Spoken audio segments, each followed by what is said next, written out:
ज्ञान Bharti India school कक्षा 12 विषय सांख्यिकी आंकड़ा शास्त्र भाग 1 का लेसन नंबर 4 सामायिक श्रेणी। और पहले अपने सामायिक श्रेणी के अंदर सामायिक श्रेणी का अर्थ समझेंगे कि कुछ समय अंतराल पर एकत्र की गई एवं समय अनुसार व्यवस्थित की गई सांख्यिक सूचना को अपने सामायिक श्रेणी कहते हैं। श्रेणी को श्रृंखला भी बोलते हैं। यानी कि कुछ समय अंतराल दिया गया होता है तो उसमें माहिती एकत्र की गई होती है और उसको व्यवस्थित की गई सांख्यिक सूचना को अपने सामायिक श्रेणी या श्रृंखला कहते हैं। सामायिक श्रेणी में समय से संबंधित चर मूल्य होते हैं।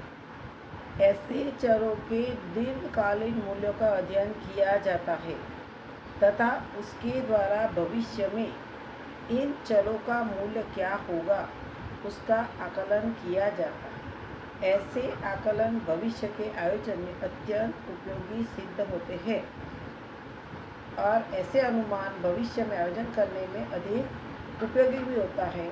जैसे कि मानो कि मैं उदाहरण समझाती हूँ कि किसी विस्तार की जनसंख्या के आंकड़े दर्शाती सामायिक श्रेणी का अध्ययन करने से उसमें होने वाले परिवर्तन की दिशा, अनुपात, प्रतिकृति या पैटर्न्स जान सकते हैं। आगामी समय में इस विस्तार के लोकहित हेतु आवश्यक साधन, चिकित्सा लक्षी सुविधाएं, रोजगार के मौके, शिक्षा जैसी बातों में विषय आयोजन किया जा सकता है।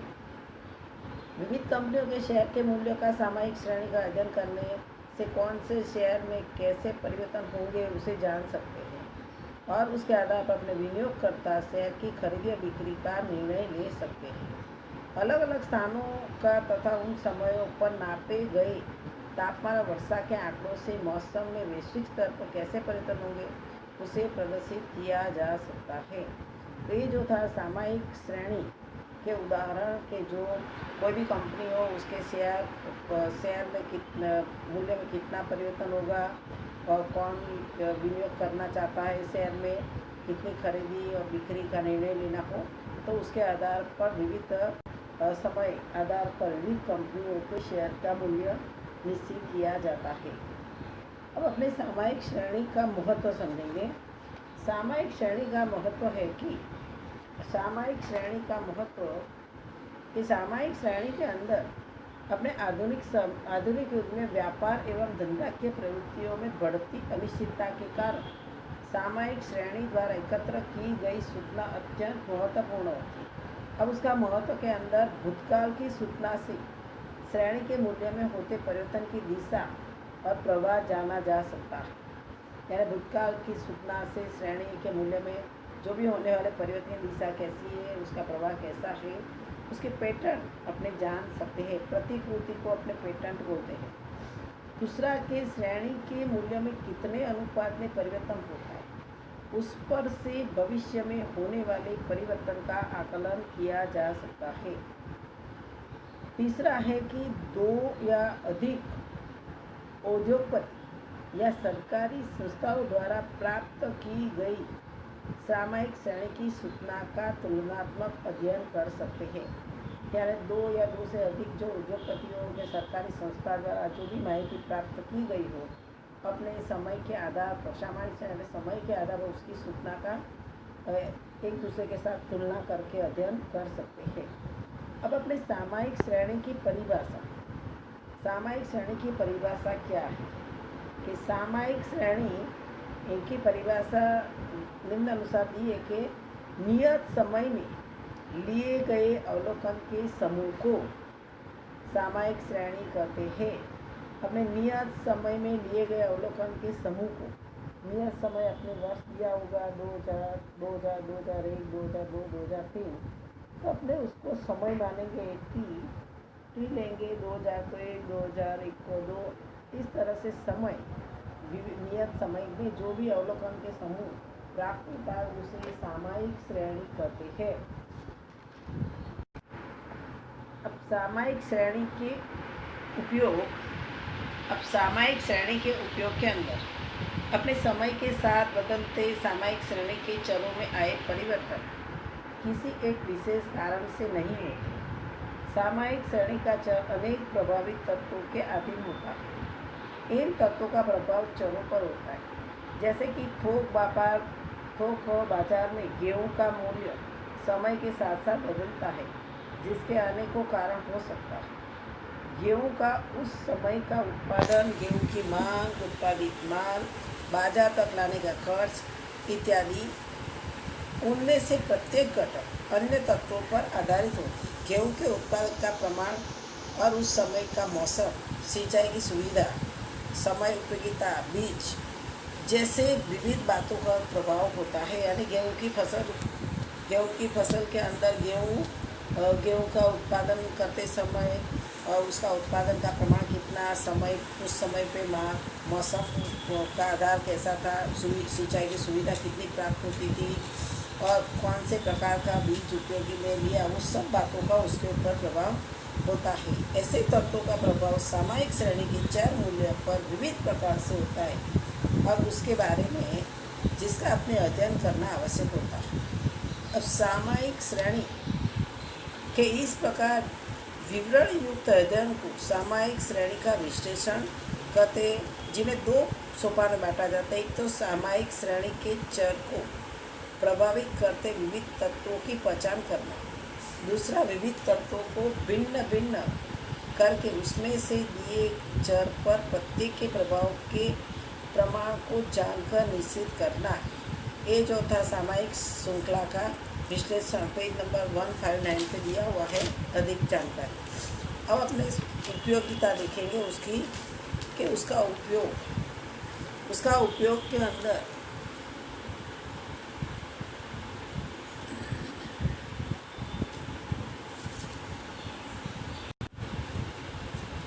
अब सामयिक श्रेणी के अंदर पहले भूतकाल की परिस्थिति को जानकर उस पर से चलन का प्रकार एवं नाप प्राप्त किया जा सकता है। चलन का प्रकार और नाप, भूतकाल में जो परिस्थिति को जाननी पड़ती है उसके ऊपर से उसका प्रकार क्या है, उसका नाप क्या है, वो अपने प्राप्त कर सकते हैं। दूसरा है चर की भविष्य के मूल्यों का सांख्यिक विधि की सहायता से आकलन प्राप्त किया जा सकता है। यानी चर की भविष्य के मूल्यों का सांख्यिक विधि से अपने उसका आकलन, अपने ज्ञान संख्या का अनुमान लगा सकते हैं। आंकड़ा शास्त्री की रीति से अपने उसके अनुसार अनुमान प्राप्त कर सकते हैं कि भविष्य में उसकी कीमत कितनी रहेगी। तीसरा है कि भविष्य के लिए योग्य निर्णय लिया जा सकता है। और चौथा है कि भिन्न भिन्न स्थान अर्थात समय दिया गया चर में होते परिवर्तन की तुलना का अभ्यास कर सके। यानी कि जो भिन्न भिन्न स्थान हो के समय हो, उस समय के दौरान चर में होते परिवर्तन की अपने एक दूसरे वर्षों के साथ तुलना कर सकते हैं। यानी भूतकाल के मूल्यों से प्राप्त आकलित मूल्यों और वर्तमान मूल्यों की तुलना करके यदि किसी प्रकार का अंतर या भेद जानने में आए तो उन कारणों को भी ज्ञात किया जा सकता है। अब अपने सामयिक श्रेणी के घटक, अपने सामयिक श्रेणी के घटक के अंदर सामयिक श्रेणी के 4 घटक हैं। सामयिक श्रेणी के घटक 4 हैं, झुकाव भी बोलते हैं। उसमें पहला है दीर्घकालीन उतार चढ़ाव घटक या झुकाव। दीर्घकालीन उतार चढ़ाव घटक या झुकाव करते हैं। अब अपने दीर्घकालीन उतार चढ़ाव या झुकाव किसे करते हैं कि सामयिक श्रेणी की चर में अत्यंत लंबे समय के अंतराल में देखे जाने वाले चलन को दीर्घकालीन घटक या झुकाव प्रभाव करते हैं। यानी उसमें लंबे समय दरमियान अंतराल में जो भी चलन में परिवर्तन देखने को मिले तो उसे अपने दीर्घकालीन घटक झुकाव कहते हैं। अब सामान्य रूप से जो देखा जाए तो सामयिक श्रेणी के चर में समय के साथ सतत वृद्धि या कमी दिखाई देती है। इस स्थिति का जन्म झुकाव के कारण होता है। अब मानो कि उदाहरण के तौर पर अंतर्राष्ट्रीय बाजार में रुपयों का घटता मूल्य और मोबाइल का बढ़ता उपयोग देश की जनसंख्या की वृद्धि और मृत्यु दर में होती कमी इत्यादि है। झुकाव में लंबे समय की वृद्धि कमी का अध्ययन किया जाने के कारण सामायिक श्रृंखला के बीच अंतराल के अल्प समय की कमी वृद्धि को ध्यान में नहीं लिया जाता है। यानी लंबे समय के अंतराल को ध्यान में लिया जाता है, एकाध वर्ष के समय अंतराल को ध्यान में लिया नहीं जाता है। उस समय दरमियान जो भी कमी वृद्धि है उसको अपने ध्यान में नहीं लेते हैं। श्रेणी के मूल्य में सामान्य होने वाले परिवर्तन को ही ध्यान में लिया जाता है। अभी उसके अंदर मानो कि भारत में शिक्षितों की संख्या में वृद्धि हो रही है, परंतु यह बदलाव पिछले 60-70 वर्ष में धीमे धीमे हुआ है। ऐसे परिवर्तन कारण उस समाज में बदलती रूढ़ियाँ, लोगों की रुचि में हुए परिवर्तन, उद्योग धंधा में बदलती टेक्नोलॉजी इत्यादि को आभारी है। अब अपने जो सामायिक दीर्घकालिक उतार चढ़ाव का सामायिक श्रृंखला श्रेणी के चर वाईटी में उसको झुकाव को प्रदर्शित करने वाले घटक को अपने किस द्वारा दर्शाएंगे, तो टी और नीचे टी लिख देने का, बड़ा टी और नीचे छोटा टी टी द्वारा दर्शाते हैं। अब दूसरा है मौसमी उतार चढ़ाव या झुकाव या घटक। मौसमी यानी कि सामायिक श्रेणी के चर में अत्यंत अल्पकाल में जो लगभग नियमित वृद्धि कमी होती है वह मौसमी घटक या प्रभाव होता है। अब वर्ष के निर्धारित समय उसमें मौसमी उतार चढ़ाव के अंदर अपने अल्प समय में बोला है, अपने वर्ष के जो निर्धारित समय अंतराल है यानी कि सर्दी, गर्मी और बरसात दरमियान सामायिक श्रृंखला की चल राशि वाईटी में जो होने वाला सूचक उतार चढ़ाव को मौसमी उतार चढ़ाव करते हैं और उसमें अपने संकेत में उसे एस द्वारा दर्शाते हैं। और उसके अंदर दो प्रकार का उतार चढ़ाव होता है मौसमी उतार चढ़ाव में। उसमें पहले तो प्राकृतिक तत्वों का प्रभाव। अब प्राकृतिक तत्व के अंदर क्या होता है कि प्राकृतिक तत्व में सामायिक श्रेणी के मूल्यों में ऋतु अनुसार के जलवायु परिवर्तन से संलग्न कमी वृद्धि होती है। ऐसी कमी वृद्धि लगभग नियमित अंतराल में ही होती है। यानी कि जो गर्मी में पंखे की मांग अधिक होती है, कूलर की होती है, एसी की मांग अधिक होती है, ठंडे पेय की मांग अधिक होती है। जब जाड़े की गर्मी की ऋतु ठंडी की ऋतु में गर्म कपड़ों की मांग अधिक होती है और खेतों में नई फसल तैयार होते ही उसका बाजार भाव घटता जाता है। ये जो एक प्राकृतिक तत्वों का प्रभाव है। जब मानव सर्जित तत्वों का प्रभाव, अब मानव सर्जित तत्वों का प्रभाव के अंदर एक वर्ष से कम समय अंतराल में होने वाले लगभग नियमित कमी वृद्धि त्योहारों, सामाजिक रीति रिवाजों, लोगों की आदतों इत्यादि के कारण होती है। मतलब मानव सर्जित प्रभाव के अंदर एक वर्ष से कम समय अंतराल के अंदर जो भी परिवर्तन कमी वृद्धि होती है नियमित रूप से, तो उसे मानव सर्जित तत्वों का प्रभाव करते हैं। अब मानो के त्योहारों के अंदर अमुक वस्तुओं की मांग बढ़ जाती है। शादी के मौसम में आभूषणों की खरीदी बढ़ती है, कपड़ों की खरीदी बढ़ती है। उत्तरायण के त्यौहार के दौरान में पतंग की मांग बढ़ती है। अब सप्ताह के अंत में सिनेमा गृह या तो रेस्टोरेंट में ग्राहकों की संख्या बढ़ती है। यानी कि सप्ताह के अंत में हर रविवार को कई लोग बाहर सिनेमा देखने जाते हैं या तो रेस्टोरेंट्स में खाना खाने का आग्रह रखते हैं। यानी उस दिन ग्राहकों की संख्या में बढ़ोतरी होती है। अब त्योहारों दौरान कपड़े एवं अन्य भेंट वस्तुओं की खरीदी का प्रमाण बढ़ता है। इस प्रकार की कमी वृद्धि का आवर्तन कालान लगभग निश्चित होता है। त्यौहार होता है तभी उसकी मांग अधिक होती है, इसलिए इसे नियमित कमी वृद्धि कहते हैं। इन परिवर्तनों का समय एवं प्रमाण ज्ञात होता है। इस हिसाब से व्यापारियों उत्पादकों की सहायता मिलती है और जिसके मात्रा का नियंत्रण करके अधिक लाभ अर्जित किया जाता है। व्यापारियों को भी मालूम होता है कि जो त्योहारों के सीजन में किसकी मांग अधिक होगी, उस हिसाब से वह उत्पादन करते हैं। अब ऐसी सामायिक श्रेणी के अल्पकालीन घटक को अपने एस टी द्वारा प्रदर्शित करेंगे। अब तीसरा है चक्रीय उतार चढ़ाव या तो चक्रीय घटक। अब चक्रीय घटक के अंदर अपने 1 वर्ष से अधिक समय अंतराल में होने वाली लगभग नियमित कमी वृद्धि पर चक्रीय घटक का प्रभाव होता है। यानी चक्रीय उतार चढ़ाव में 1 वर्ष से अधिक समय अंतराल में होने वाले नियमित कमी वृद्धि को चक्रीय घटक का प्रभाव होता है। अब चक्रीय घटक या तो चढ़ाव का आवर्तन काल कितने वर्षों का होता है? तो आवर्तन काल 10 से 20 वर्ष का होता है और अपने उसे सी संकेत द्वारा दर्शाते हैं। सी और टी दर्शा यानी चक्रीय घटक, चक्रीय उतार चढ़ाव का आवर्तन काल यानी समय अंतराल कितना होता है? तो समय अंतराल 10 से 20 वर्ष का होता है और अपने उसे सी टी द्वारा प्रदर्शित करते हैं। अब उसमें कमी वृद्धि का आवर्तन काल समय अंतराल 2 से 10 वर्ष तक का भी हो सकता है। विविध परिस्थितियों में 10 से 15 वर्ष का भी हो सकता है और संपूर्ण श्रेणी का समय 40 से 50 तक का भी हो सकता है, उससे अधिक भी हो सकता है। तो उसके अनुपात में चक्रीय घटक के चलन का समय कम होने का कारण उस घटक को भी अल्पकालीन घटक के रूप में ही जाना जाता है। अब उसके अंदर जो चक्र, मंदी, वृद्धि, तेजी, गिरावट ऐसे 4 परिस्थितियों में से गुजरते हैं।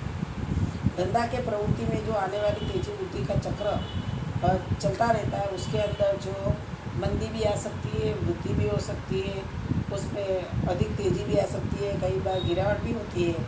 ये 4 परिस्थिति में से उसे गुजरना पड़ता है। और व्यापार से संबंधित एवं आर्थिक बातों जैसे कि उत्पादन, वस्तु का मूल्य, शेयर बाजार में शेयर के मूल्य, विनियोग इत्यादि जैसी सामयिक श्रेणी में इस प्रकार की कमी वृद्धि दिखाई देती है। तो इस कमी वृद्धि की मात्रा और समय के आकलन के आधार से व्यापारी गण योग्य आयोजन करते हैं और उसको अपने सी टी द्वारा प्रदर्शित करते हैं। अब चौथा है यादृच्छिक या अनियमित घटक या तो उतार चढ़ाव। अब किसी भी आकस्मिक या अनिश्चित कारणों से श्रेणी के मूल्य में बदलाव आए तो इस परिवर्तन को अपने यादृच्छिक चलन कहते हैं। यानी कि चलन के अल्पकाल कमी वृद्धि में मौसमी भी हो सकता है, चक्रीय भी हो सकता है, लगभग नियमित घटकों के अलावा अनियमित या यादृच्छिक घटकों का भी प्रभाव दिखाई देता है। यानी अल्पकालीन कमी वृद्धि में मौसमी और चक्रीय घटक को नियमित घटकों के अलावा अनियमित घटकों को ध्यान में लिया जाता है। जैसे कि किसी आकस्मिक व अनिश्चित कारणों से श्रेणी के मूल्य में बदलाव आता है और उसमें परिवर्तन देखने को मिलता है तो उसे अपने यादृच्छिक उतार चढ़ाव कहते हैं। यह चलन का समय अंतराल एवं प्रभाव निश्चित नहीं होता है। जिस चलन का झुकाव मौसमी घटक, चक्रीय घटक में से किसी भी घटक के रूप में निर्देशित न किया जा सके, उस चलन पर यादृच्छिक घटक का प्रभाव होता है। यादृच्छिक घटक के अंदर अपने चलन में भूकंप हो, बाढ़ जैसी प्राकृतिक आपदा, युद्ध, हड़ताल, राजनीतिक अस्थिरता जैसी मानव सृजित समस्याओं के कारण भी हो सकता है। इस घटक के कारण आकलित मूल्य में त्रुटि आ सकती है। यानी प्राकृतिक आपदा आवे, भूकंप हो आवे, बाढ़ आ जाए, अतिवर्षा हो, अतिवृष्टि हो, अनावृष्टि हो, प्राकृतिक आपदा, युद्ध, हड़ताल का आसरा हो, ये सब मानव सर्जित समस्या है। अमुक प्राकृतिक है और अमुक मानव सर्जित है, तो उसके अंदर अनियमित है, निश्चितता नहीं होती है कि कब क्या होगा। अब सामयिक श्रेणी में इस घटक को अपने आर टी द्वारा प्रदर्शित करते हैं। अब समय पर आधारित सामयिक श्रेणी के चल वाई टी का मूल्य, झुकाव टी टी, मौसमी घटक एस टी, अपने जो पहला जो देखा अपने के दीर्घकालीन उतार चढ़ाव था उसको अपने टी टी, मौसमी घटक को एस टी, चक्रीय घटक को सी टी और यादृच्छिक घटक को आर टी के संयुक्त प्रभाव से निश्चित होता है। उसे अपने सामायिक श्रेणी का यौगिक मॉडल कहते हैं। और वाई टी बराबर ये जो भी चार घटक है उसका प्लस कर देने का T T S T C T plus R T. अब अपने सामायिक श्रेणी झुकाव मापन की विधियाँ। अब अपने तीन विधियाँ हैं, एक तो आरेख की विधि, दूसरी है न्यूनतम वर्ग की विधि और तीसरी है चलित औसत की विधि।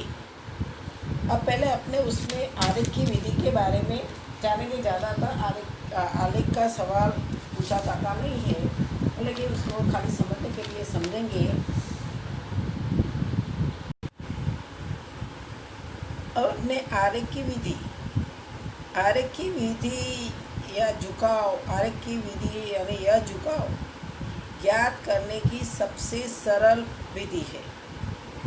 उसमें निरपेक्ष चर अर्थात समय t को x अक्ष पर, निरपेक्ष चर x और सापेक्ष चर y, तो सापेक्ष चर y को y अक्ष पर लेकर विविध बिंदुओं का आकलन किया जाता है। इन बिंदुओं को क्रमशः रेखाखंडों से जोड़ा जाता है, जिससे चर मूल्यों की कमी वृद्धि देखने को मिलती है और तत्पश्चात इन बिंदुओं के बीच से गुजरता सरल वक्र अनुमान से बनाया जाता है। यह वक्र श्रेणी में से अल्पकालीन कमी वृद्धि के प्रभाव की अवगणना करके झुकाव को प्रदर्शित किया जाता है। बनाए गए वक्र को लंबा खींचे उसके भविष्य का आकलन प्राप्त कर सकते हैं। अब अपने आरेख विधि के गुण क्या है कि विधि समझने में उपयोग में सरल है, क्योंकि आलेख द्वारा अपने सरलता से उसे समझ सकते हैं। दूसरा, किसी भी प्रकार के गाणितिक सूत्र गणना किए बिना झुकाव जाना जा सकता है, यानी कोई फॉर्मूला याद रखनी नहीं पड़ती, सूत्र याद रखना नहीं पड़ता। तीसरा है रेखिक झुकाव प्राप्त करने के लिए किस प्रकार के वक्र का आयोजन करना है उसका अनुमान लगा सकते हैं। और चौथा है रुख यानी झुकाव जानने के लिए किस प्रकार के वक्र का अनुवायोजन करना चाहिए उसका अनुमान इस विधि से किया जाता है। उसकी मर्यादा भी है कि मर्यादा के अंदर अलग अलग व्यक्ति द्वारा अलग अलग वक्र बनाए जाने की संभावना रहती है। झुकाव अनुमानों आकलन में एकरूपता नहीं रहती है, क्योंकि कोई माप अलग अलग ले तो उसमें परिवर्तन देखने को मिलता है, ये उसकी एक मर्यादा। दूसरी के विधि गाणितिक न होने से आकलित मूल्य संपूर्ण रूप से सटीक नहीं होते एवं उसकी विश्वसनीयता कितनी है उसे नहीं जान सकते। इसलिए अपने जो भी माहिती आलेख द्वारा प्राप्त करें उसकी विश्वसनीयता कितनी है वो अपने जान सकते नहीं है। अब अपने एक उदाहरण दिया है कि एक कारखाने का वार्षिक उत्पादन टन में निम्न अनुसार है। आलेख विधि द्वारा रेखिक झुकाव ज्ञात कीजिए। अब अपने यहाँ पे वर्ष दिया है 2006, 7, 8, 9, 10, 11, 12, 13, 14 और 15 दिया हुआ है और उत्पादन दिया हुआ है 20, 23, 20, 28, 32, 35, 30, 40, 45 और 47। अब अपने सवाल की गणना करते समय जो वर्ष दिया है कि 2006, 7, 8, 9, तो अपने समय दे देने का उसको समय टी वर्ष 2006 को 1 से स्टार्ट करना समय, એટલે 2006 को 1, 2007 को 2, 2008 को 3, 9 को 4, 10 को 5, 11 को 6, 12 को 7, 13 को 8, 14 को 9 और 15 को 10, ऐसे अपने समय दे दिया। ये समय जो दिया है अपने समय टी, तो समय टी को अपने कहाँ डालेंगे, तो समय टी को अपने एक्स अक्ष पर ले जाएंगे। समय को अपने एक्स अक्ष पर ले जाएंगे के और उत्पादन वाई टी जो दिया है 20, 23, 20, 28, 32, 35, 30, 40, 45, 47 उसको अपने वाई टी यानी कि वाई अक्ष पर उसको ले जाएंगे। अब उसके ऊपर से एक्स अक्ष पर टी और वाई अक्ष पर उत्पादन वाई टी के मूल्यों को लेकर इन बिंदुओं का अपना आलेख बनाएंगे और बिंदुओं के पैटर्न यानी प्रतिबिंब को देखने से रेखिक झुकाव अधिक योग्य माना जाता है। अब अपने जो आलेख बनाएंगे तो उसमें अपने पहले एक्स अक्ष और वाई अक्ष लेते थे। एक्स अक्ष यानी टी, यहाँ पे एक्स अक्ष टी के अंदर अपने समय दिया है, समय यानी टी, समय को टी द्वारा और एक्स अक्ष पर टी लिखने का, और अपने समय अंतराल लिया 1 2 3 4 5 6 7 8 9 10। अपने प्रमाणित नाप लिख देंगे। एक्स अक्ष पर 1 सेमी बराबर 1 वर्ष, एक्स अक्ष पर 1 सेमी बराबर 1 वर्ष, यानी 1 सेमी बराबर 1 वर्ष, 2 वर्ष, 3 वर्ष, 4 वर्ष, 5 वर्ष से अपने 1 सेमी बराबर ले लेंगे। और वाई अक्ष पर 1 सेमी बराबर 5 टन लेंगे। वाई अक्ष पर 1 सेमी बराबर 5 टन उत्पादन लेंगे, यानी वाई अक्ष पर क्या करेंगे, 5 10 15 20 25 30 35 40 45 और 50 द्वारा अपने दर्शाएंगे। अब उसको पहले दर्शाया पहले समय 1 वर्ष का, तो 1 वर्ष में उत्पादन कितना होता है, 20 टन। तो अपने 1 के साथ में 20, जहाँ पर 20 है उसको लिखो, बिंदु करने का, पहले बिंदु करके उसको छोड़ देने का। और फिर दूसरे वर्ष में कितना है, 23। 23 है तो 20 के बाद ऊपर 3 लाइन ले लोगे, इसलिए 23 हो जाएगा। अब गोल बिंदु करके डॉट कर देने का। फिर तीसरे वर्ष में क्या है, 20 है, वापिस रेखा नीचे जा रही है। फिर चौथे वर्ष में 28 है, 28 है तो 30 के अंदर 20 के 25 के 30 के अंदर जो 5 का ऐड ले 1 सेमी का मानेंगे तो 25 26 27 28 3 कापे पे जाएंगे तो वहाँ पे 28 डाल देंगे। फिर 5वां वर्ष में कितना है, 32 है, तो 30 के ऊपर कितना जाओ, 2 बिंदु और जाओ, 30 के ऊपर 2। फिर छठे वर्ष में क्या है, 35 है, तो 35 के ऊपर वाई 135 दर्शाया जाए। वहाँ पे आगे गोल 6 और 35 के बीच में वहाँ पे गोल बिंदु करके सर्कल बना के। फिर 7वें वर्ष में 30, वापस नीचे उतरता है ग्राफ। 8वें वर्ष में 40 हो जाता है। 9वें वर्ष में 45, 9वें वर्ष में उसको 45। फिर 10वें वर्ष में 47 हो जाता है। अभी जो अपने ग्राफ बनाया उसको अपने रेखाखंड की तरह उसको बिंदुओं को जोड़ देने का। पहले बिंदु से स्टार्ट करना 20 से, फिर नीचे ले जाने का, फिर ऊपर ले जाना, फिर ऐसे दर्शाते ऊपर तक अपने खींचेंगे। फिर उसमें से 20 में से जो लाइन गुजरती है, 20 में से जो लाइन गुजरती है अपनी सीधी लाइन, उसको खींच देने की, तो उसको बोलते हैं झुकाव। और जो ए लाइन है उसको मूल श्रेणी कहते हैं। और बिंदुओं के बीच से गुजरती रेखा झुकाव प्रदर्शित करती है। इस तरह से अपने आलेख के अंदर जो भी वर्ष दिया उसको समय मान लेने का और 1 2 3 4 से शुरू करने का। अब उदाहरण 2 जो है तुम्हारा, वो तुमको अपने आप करना है। और स्वाध्याय के सवाल में 4.1 जो 4.1 आलेख वाला ही है 4 सवाल, वह सवाल पूर्ण करना है और थियरी भी लिखकर याद करनी है।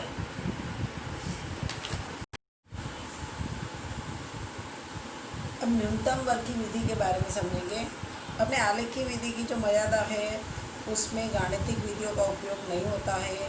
उसके द्वारा प्राप्त झुकाव एवं आकलन व्यक्ति सापेक्ष बदलता रहता है, इसलिए उसकी विश्वसनीयता नहीं जानी जा सकती है। और यदि सामायिक श्रेणी का रेखिक झुकाव गाणितिक विधि का ज्ञात करना हो तो हमें झुकाव प्रदर्शित करता निश्चित रेखिक समीकरण की आवश्यकता होती है। अपने नियत संबंध के अध्ययन में हमें दी गई सूचना हेतु रेखिक समीकरण का अन्वेषण करने की न्यूनतम वर्ग की विधि का अध्ययन किया है, जिसके उपयोग से सामायिक श्रेणी का रेखिक झुकाव ज्ञात करेंगे। यानी अपने लेसन नंबर 3 के अंदर नियत संबंध रेखा का झुकाव अन्वायोजन करने की जो विधि थी, उस विधि का अपने यहाँ पे सामायिक श्रेणी की रेखिक झुकाव ज्ञात करने के लिए उपयोग करेंगे। अपने यहाँ पे समय t से आधारित सामायिक श्रेणी के चर yt के मूल्य प्राप्त किया जाएगा। अब दोनों के बीच के संबंध प्रदर्शित करने हेतु रेखिक मॉडल वाई टी बराबर A plus B T plus U T या त्रुटि पद है। आइए अन्वयोजन हेतु न्यूनतम वर्ग की विधि का उपयोग करके वाई टी के आकलित मूल्य वाई कैप टी ज्ञात करेंगे। लेसन नंबर 3 में प्रदर्शित विधि अनुसार ही समीकरण वाई कैप टी बराबर ए प्लस बी टी, वहाँ पे क्या करते थे, वाई कैप टी बराबर ए प्लस बी एक्स करते थे। एक्स की जगह पे यहाँ पे समय टी का उपयोग करना है। अपने ज्ञात करने के लिए जो न्यूनतम वर्ग की विधि के अंदर इस चैप्टर के अंदर भी अपने ए बी और बी दोनों ज्ञात करना पड़ेगा और वाई कैप भी ज्ञात करना पड़ेगा। अपने बी ज्ञात करने का सूत्र है यहाँ पे चौथे लेसन के लिए बी बराबर N sigma T Y minus sigma T और सिग्मा वाई और बटे में एन सिग्मा टी बार N sigma T square minus sigma T का होल स्क्वायर। जैसा नंबर 3 के अंदर बी में क्या करते थे, अपने एन सिग्मा एक्स वाई लेते थे, क्या तो यू ही लेते थे। इसके जगह पे यहाँ पे समय टी, एक्स की जगह समय टी का उपयोग करेंगे, इसलिए N sigma T Y minus sigma T और सिग्मा वाई बटे में एन सिग्मा टी का स्क्वायर माइनस सिग्मा टी का होल स्क्वायर। और ए ज्ञात करने का सूत्र क्या मिलेगा, ए बराबर Y bar minus B T bar, X bar की जगह टी बार का उपयोग और एन अवलोकन की संख्या है। और रेखिक समीकरण वाई कैप बराबर ए प्लस बी टी द्वारा अपने रेखिक समीकरण श्रेष्ठ समीकरण का उकेल प्राप्त करेंगे। अपने यहाँ न्यूनतम वर्ग की विधि के पद्धति में गुण और मर्यादा। अपने न्यूनतम वर्ग की विधि के गुणों में क्या है कि यह विधि संपूर्ण रूप से गाणितिक होने से भविष्य के आकलन व्यक्ति के सापेक्ष में बदलाव नहीं होता है। अपने गाणितिक विधि से हल किया इसलिए उसमें बदलाव आने की संभावना कम है। और टी के लिए प्रत्येक मूल्य हेतु झुकाव का आकलन इस विधि से प्राप्त किया जाता है और झुकाव के मूल्य समीकरण से मिलते होने से बीच के समय अंतराल के समय हेतु भी झुकाव का आकलन प्राप्त किया जा सकता है। यानी दूसरे और तीसरे वर्ष के मध्य में आते समय हेतु टी 2.5 लेकर उस समय का झुकाव का आकलन भी किया जा सकता है। अब मर्यादा क्या है कि इस विधि में झुकाव ज्ञात करने की विधि बड़ी गणना करनी पड़ती है और झुकाव प्रदर्शित करते वक्र का योग्य स्वरूप या उसके अनुरूप समीकरण का अन्वेषण न किया जाए तो प्राप्त आकलित मूल्यों की विश्वसनीयता कम होती है।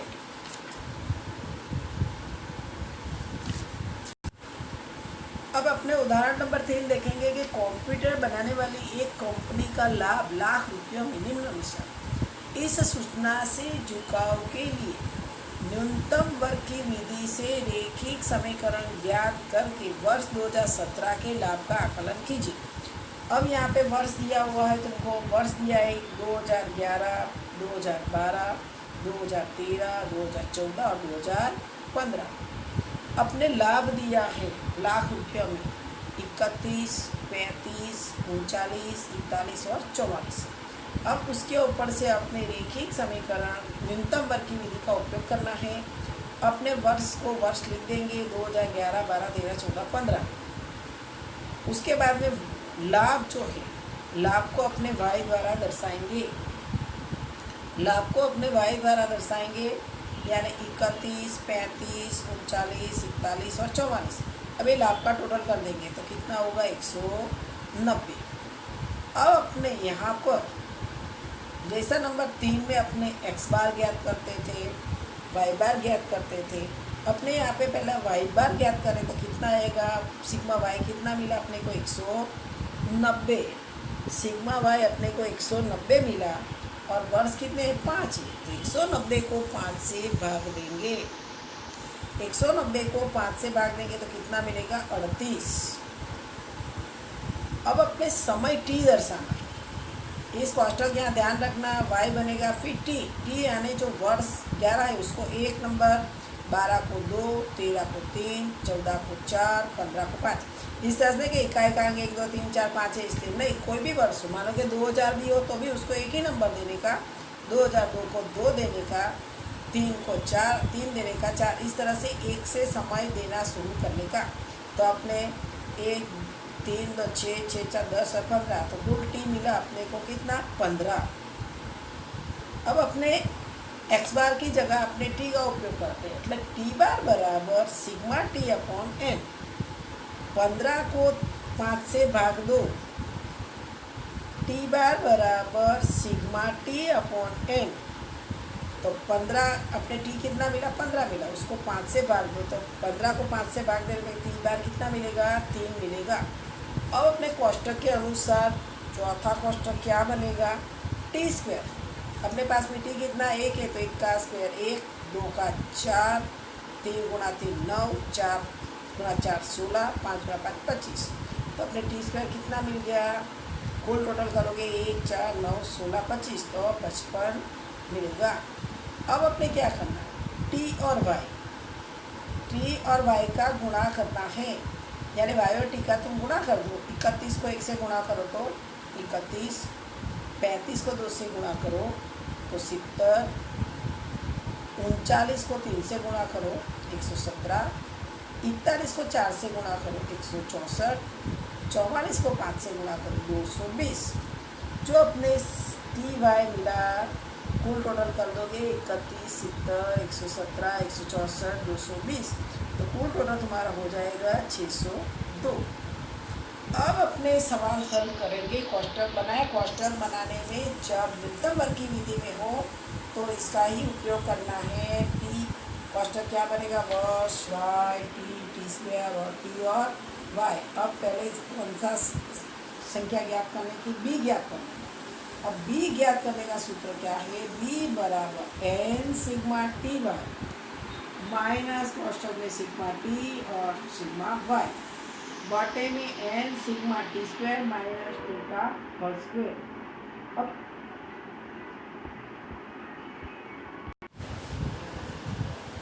अपने n बराबर 5 है, तो n बराबर 5 लिखा। सिग्मा टी वाई अपने ज्ञात किया है 602, तो सिग्मा टी वाई आपने 602 लिखा, माइनस सिग्मा टी कितना अपने पास में 15 और सिग्मा वाई कितना है 190।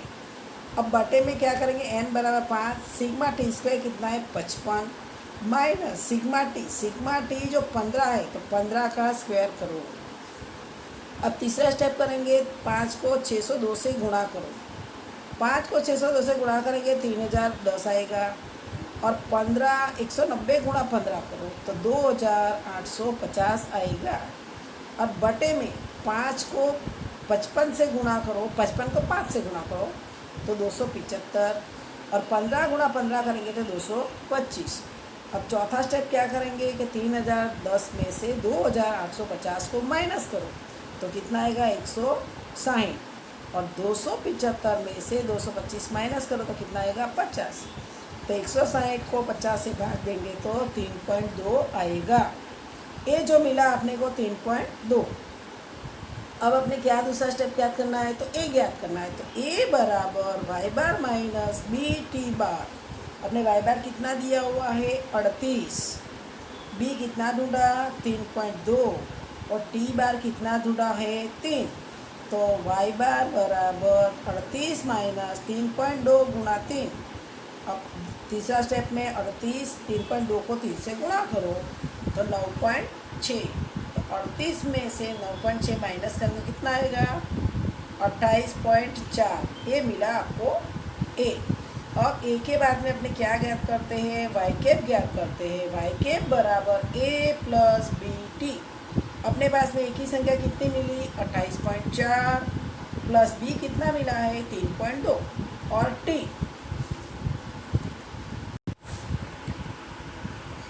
अब जो अपने वाई कैप बराबर ए प्लस बी टी किया तो ए की कीमत भी डाल दी, बी की कीमत भी डाल दी। अब टी बराबर क्या लेंगे, अपने लेसन नंबर 3 में तो एक्स की कीमत दी होती थी, यहाँ पे क्या है टी दिया है। अब देखो टी में क्या लिखा है, अपने सवाल के अंदर लिखा है कि वर्ष 2017 के लाभ का आकलन करना है।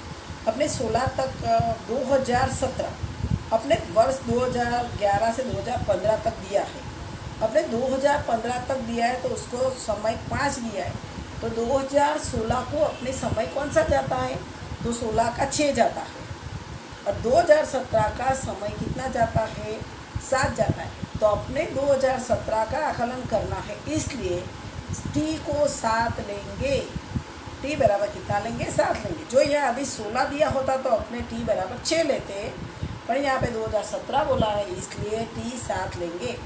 अब अपने वाई के बराबर 28.4 प्लस बी बराबर 3.2 गुणा टी कितना मिला? अपने 7 ढूंढा, तो 3.2 को 7 से गुणा करेंगे तो 22.4, तो 28.4 प्लस 22.4 तो 50.8 आएगा, यानी वाई के बराबर 50.8 लाख का उत्पाद लाभ हुआ है। यानी 2017 के लिए लाभ का झुकाव का आकलित मूल्य 50.8 लाख है। अब अपने मैंने उदाहरण नंबर 3 चला, तो उदाहरण नंबर 4 वैसा ही है। उदाहरण नंबर 4 तुमको घर पे करना है और सादे के सवाल के अंदर 4.2 में भी पहला और दूसरा सवाल हल करना है। पेज नंबर है 172, स्वाध्याय 4.2, क्वेश्चन नंबर 1 और 2।